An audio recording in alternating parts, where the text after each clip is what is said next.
I've reviewed a lot of tech, and I've never seen anything like this.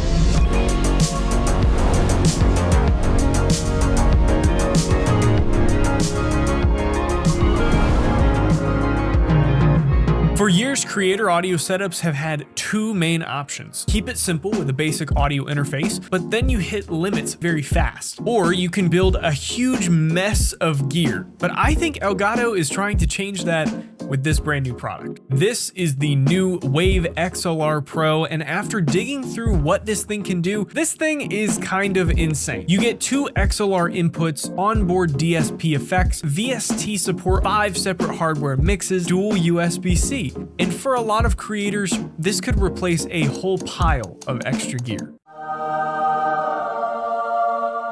So in this video, my goal is to kind of just break this down in plain English. What is it? What do the specs mean? Who is it for? And finally, is this the modern version of the GoXLR-style setup, along with a bunch of other competitors and their pros stacked into one piece of gear?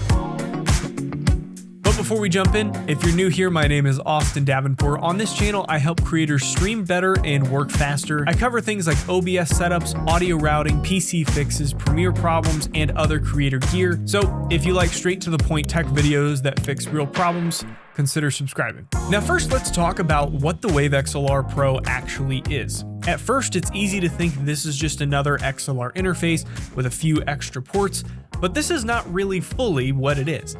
The big thing to understand is this. This mixer is built into the hardware, and that is a huge deal. WaveLink is just the software you use to control it, so the software is not doing all of the work. It's more like a remote control for the mixer inside of the device. That means your routing happens fully on device in the hardware. Your monitoring happens on the device, effects happen on the device, and your mixes happen on the device. You are not depending only on Windows audio or software tricks. And if you've ever had audio delay, late mic monitoring, or weird Windows audio issues, you know why that matters. This really is the whole idea behind the new Wave setup. And if you're like me and love the physical faders of the GoXLR, the Stream Deck can give you those physical buttons and knobs. So instead of buying one huge mixer that does everything, you can build your setup over time. And honestly, as somebody who reviews budget gear tech for creators, that is a really smart direction. Now let's talk about the hardware. The Wave XLR Pro has a lot packed into a pretty small box. You get 2 XLR mic inputs with up to 80 decibels of gain. That matters because some of the popular mics need a lot of power. A mic like the Shure SM7B is a great example. On cheaper interfaces, that kind of mic can sound extremely quiet. Sometimes people even buy a cloud lifter just to boost it, so now you are saving more money whenever you want to upgrade your microphone to a Shure SM7B. With 80 decibels of gain, the Wave XLR Pro should have plenty of room for almost all creator mics. And Elgato says the preamps are very clean, and in my experience, I completely agree with them. That means that when you turn up the gain, you should not hear a bunch of extra hiss from the interface. You also get 48 volt phantom power. That means that this works with dynamic mics and condenser mics. Then there is the headphone setup, and this is actually really cool. You get 2 separate headphone outputs. One is on the front, and one is on the back. Both support 3.5mm and 1/4 inch headphones, and Elgato says it can drive headphones up to 600 ohms. In simple terms, some studio headphones need more power to sound right, and a weak headphone output can make them sound quiet or extremely flat. Not with this though, this should have enough power for almost any headphones a creator would use. You also get line input and line output. This lets you connect other gear like speakers, cameras, mixers, recorders, or other audio devices like guitars or instruments. But one of the biggest features is the dual USB-C setup. You get a host USB-C port, you get a USB aux port, and this is where things start to get interesting for streamers, because dual PC audio can normally be a nightmare. I know after reviewing some other creator gear that's more budget friendly, people are always asking, how can I do dual PC with this product? And a lot of setups need extra cables, capture card audio, virtual audio cables, OBS tricks, and a lot of trial and error. And then after an update, something usually breaks.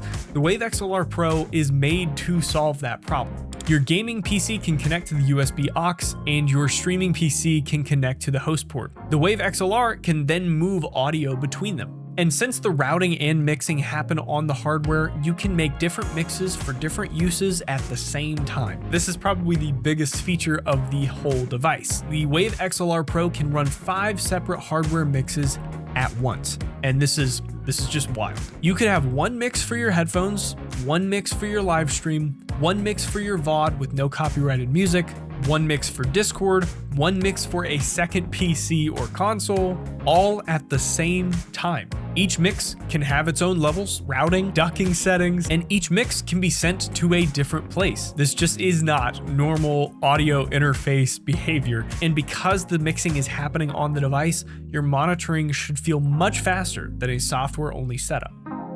Now let's talk about the brain of this guy, the Wave FX processor. This is Elgato's onboard DSP system. DSP just means that the device is doing the audio processing itself. Your computer does not have to do any of the work. So EQ, compression, voice shaping, and noise control can be run on the hardware itself. And Elgato includes a full DSP suite. You get a low-cut filter, an expander, voice tune, a compressor, and 4-band EQ. But the feature I think creators will care about the most is the VST insert, because this is actually a big deal, because normally VST plugins only work in certain apps.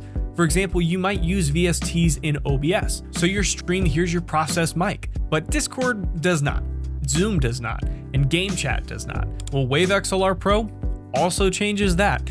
With VST insert, your plugin becomes more a part of your mic signal, so your process mic works across your entire system. Now let's talk about ClipGuard 2.0, because this is another feature that people might not care about until it saves their audio completely.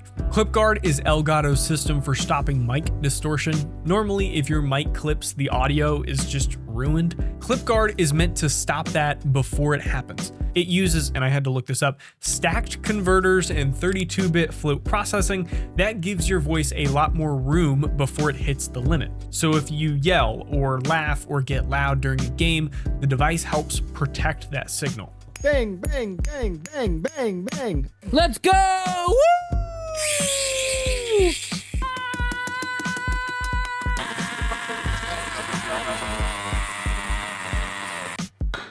Now, all of this connects through Wavelink 3.0, and Wavelink has become way more powerful than many people realize. I'm sure that throughout this year, more people will catch on, but this is not just a tiny software mixer anymore. This is a full routing system for creators, and you can give control to things that you couldn't before. You can control your game audio, music, browser audio, Discord, system sounds, sound effects, microphones, consoles, second PCs, all as separate sources, and then you can build different mixes for different outputs. You can use ducking so your music or game audio drops when you talk. You can change routing for each mix. You can make a stream mix louder with Mix Maximizer, and then you can take all of that and connect it to a Stream Deck. So that means you can mute channels, change routing, control effects, swap OBS scenes, adjust lights, and manage your stream from one simple setup. And while it may look boring, the Wave XLR Pro feels like the center of that system.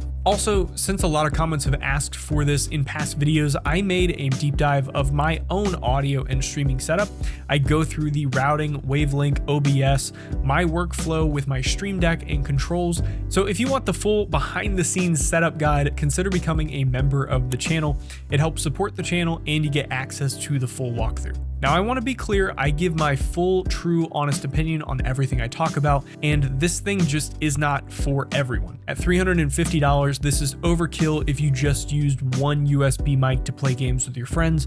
Also, there is no big physical controls on the device itself, so you're going to need some type of Stream Deck or Stream Deck Plus, and that's great if you are already in the Elgato ecosystem, but it does add to the total cost if you're not. Also, this may not be the best pick for music producers. You may want to go more towards the audio, like professional audio route rather than the prosumer streamer creator route. But for creators and streamers and dual PC setups, podcasters, YouTubers, I mean, this feels like one of the smartest creator audio products we've seen in a long time. And it's because it solves real problems. It's not just adding specs to sound impressive. That is what I keep coming back to with the Wave XLR Pro. It's not just trying to make your audio sound better, it's trying to make your whole setup easier. And for creators dealing with modern streaming workflows, that might matter even more. If you guys enjoyed this full review, leave a like, comment, and subscribe, and I'll see you guys in the next video.